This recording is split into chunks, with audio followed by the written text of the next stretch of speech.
Are you getting frustrated about not seeing your results? Whether you want to build strength, lose weight, or just improve your overall health, do you know what it is that is keeping you stuck? Hello everyone, my name is Sarah. I'm a personal trainer and nutritionist at Wholly Embodied, and today I'm going to be sharing with you one common mistake I have found within my practice that is holding people back when it comes to making progress in and outside of the gym. Here it is. You are trying to do too much too soon. The all or nothing mindset, something I really think we need to throw in the trash. Do you really think it's only worth going to the gym if you can only train 4 or 5 days a week? Of course, it would be great if we could always train this frequently. However, life happens and that isn't always realistic. In my experience, I have found that a lot of people hold back on even starting at the gym because they feel like the gym needs to be this huge thing all the time where they train 5 days a week, and they feel like they do not have the time to commit to it. So instead, they decide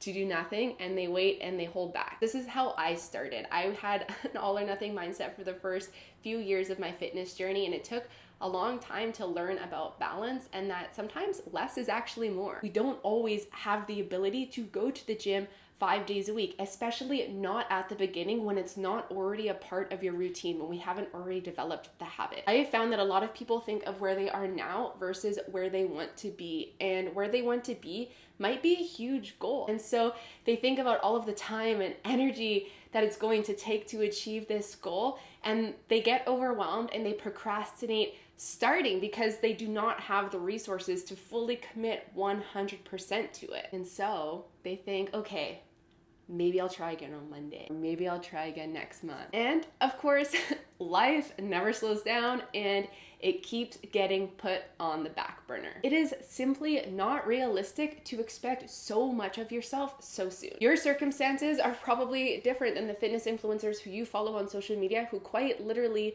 get paid to exercise, who are also the same people telling you that you need to go to the gym this often. And so, long story short, I found that people hold off on starting because they get overwhelmed before they even start. On the other end of the spectrum, I have seen people step into this with so much enthusiasm. They go super hard for a few weeks, they train 4, 5, 6 days a week, get all of their meal prep in, they don't miss a workout, and they kill every single session, and things are seemingly going very well for a few weeks. However, a lot of the time, these people burn themselves out and then they drop off the face of the planet and we don't see them back in the gym for weeks or months and months. What if I told you it didn't have to be that way and that it didn't always have to be 100%? There is absolutely some middle ground, and 70 or 80% is more than enough. So what is my advice to you, someone who has really big goals but who has very little time? Just start. Just start, even if it isn't perfect.